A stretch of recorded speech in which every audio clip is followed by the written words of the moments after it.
Ready? Welcome, fans, to PWR Friday. Damian Nelson standing alongside David Hero, and it is Friday? Feedback Friday. Yes, indeed, Friday, David.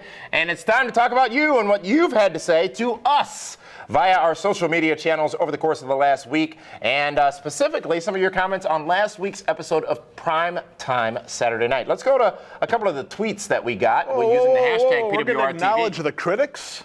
Well, we acknowledge everybody. I got thick skin. I don't know about you. Oh, I know you have thick skin. I'm a little more sensitive. Hashtag PWRTV. We want you to interact with us during the airings of Primetime each Saturday night on My24 Milwaukee and online all over the world. We had a couple of people do that for us last week. Firstly, username on Twitter, @alegend627, said to you, David Hero, did you ever think you would ever say that John Cena could carry a match better than someone else?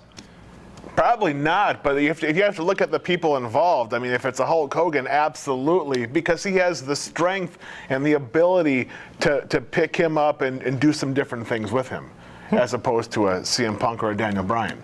Well, thank you for that comment, @alegend627. We got a couple more, and these are in regards to Hulk Hogan. Our big story last week was Hulk Hogan and whether or not he may be going back to World Wrestling Entertainment, whether or not he might be part of the Royal Rumble or even WrestleMania 30 from the Big Easy or Sleazy in New Orleans, Louisiana. Well, depends where you're staying.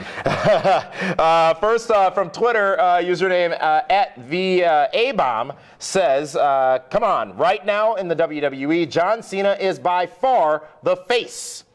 Hogan will not fight at WrestleMania. I'd rather have Goldberg.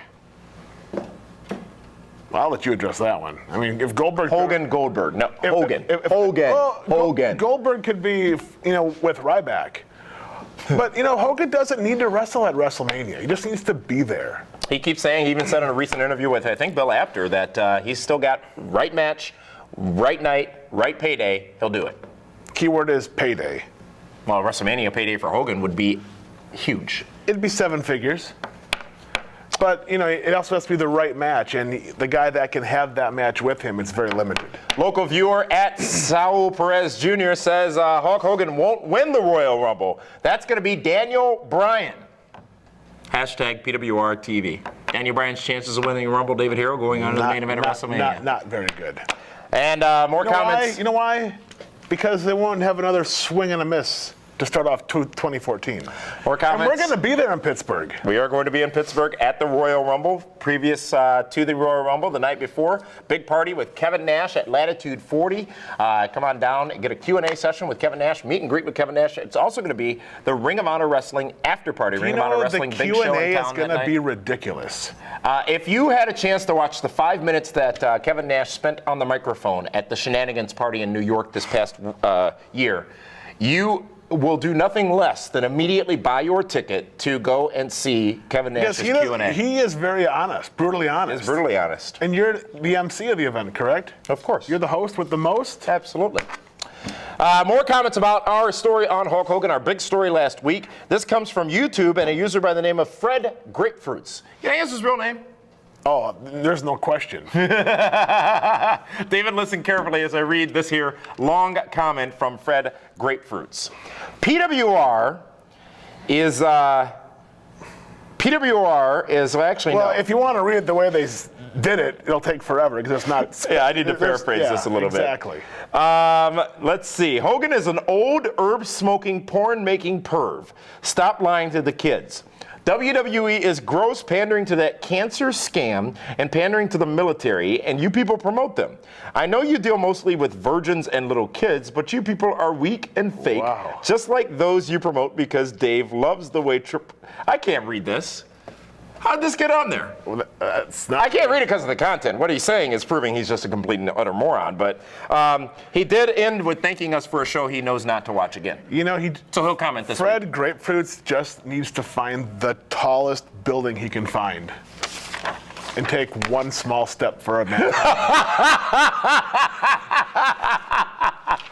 Jesus. We talked about the SummerSlam buy rate and the swing and a miss, David Hero, that you referenced just a moment ago.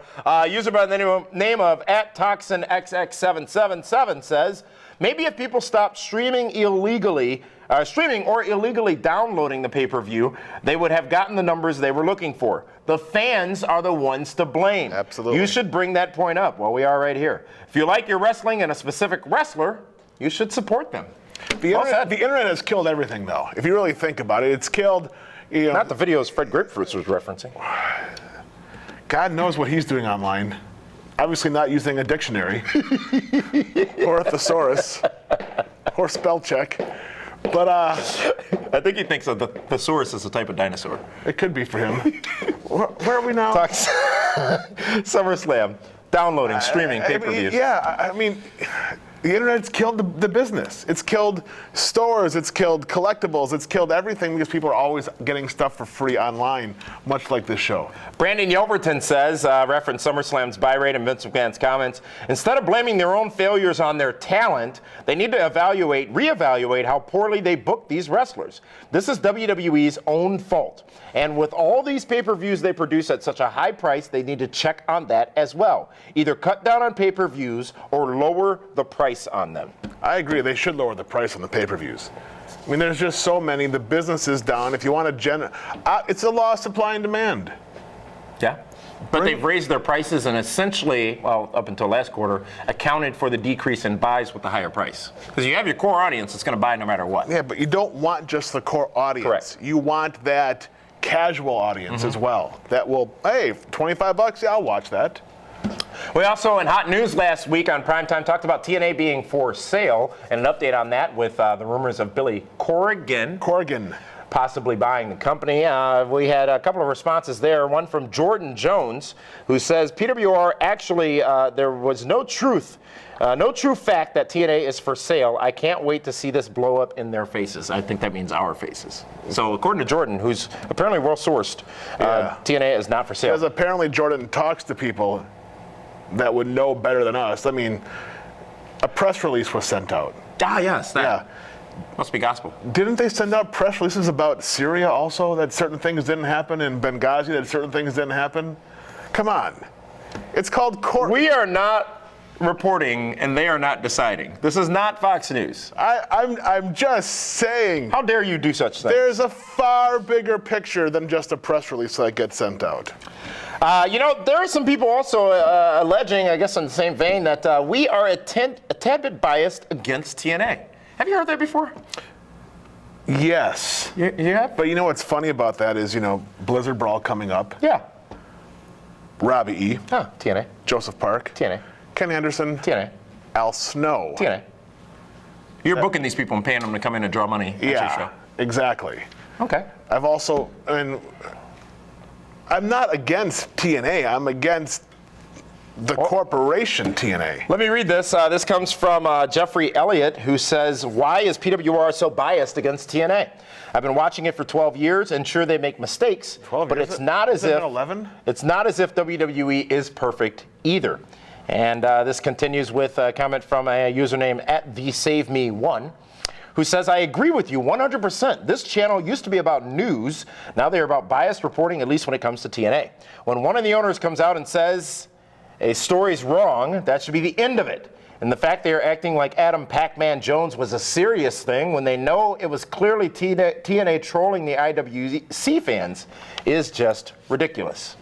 Well, and that's the problem. TNA shouldn't be worried about trolling the IWC fans. They need to be working on building their audience, giving the audience what they want. Let's put this bias thing to rest as best we can, at least, and just give you the facts.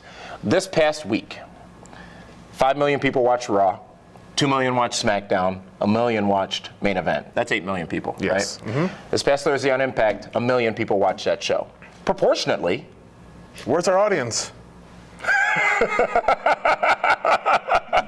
so it's not biased. So we let's love say TNA. 90% of our audience is watching WWE programming, right? Yeah. If we didn't like TNA, and again, there's no justification needed here because I'm still going to sleep 8 hours tonight, but I get 9. we wouldn't drive halfway across the state of Wisconsin or Illinois to go to a TNA house show. Right. Which we've never done for WWE. There's a lot that I understand. Believe me, I get it. I can understand that if you are a TNA fan and you feel TNA is great and better than WWE, you expect more coverage out of it. However, proportionately, the facts show the audience, the wrestling audience as a whole, a small percentage of it is watching TNA. Very small percentage. Doesn't mean a small percentage of people are watching TNA. A small percentage of the overall wrestling audience are watching TNA. Agreed. Let's always end on a positive note, and this comes from Joseph Russo, who says he's been watching for 2 months now, watching PWR, and I really enjoy the cast and chemistry of this show. Read as, I really like Damian Nelson. And he likes Linda's chemistry. She's still playing with that chemistry set? It's in a big duffel bag now. Feedback Friday. We encourage all of your comments. Well, you not cannot all hurt of his them. feelings. Well, you can hurt mine sometimes. A little bit. But bring it on. We'll talk about them Fridays here on PWR. We won't have a new edition next Friday, but in 2 weeks we'll be back with it again. As you know, I'll be in Florida at NXT. I think I'm going to. Or TNA. I mean, You told me to go to NXT. Just do a because you're biased against TNA. You know what? It might be the same. How so? They might get the same amount of people in the building. Tomorrow night on Primetime, we're going to be talking about Bully Ray's invasion of the House of Hardcore event this past weekend. Also, I was out there. Also on the countout, we are going to talk about John Cena and his importance to SmackDown. All that coming up tomorrow night on Primetime Saturday night, which of course airs on My24 Milwaukee and on demand online here on YouTube and PWRshow.com. For that one, this is Damian Nelson saying thank you so much for tuning in. What? You have more to say? No. I'll wait till tomorrow. Go ahead. I'll wait till tomorrow. Just don't drop the mic when you're done. I won't. I have great mic This is skills. Damian Nelson. We'll see you tomorrow for Primetime.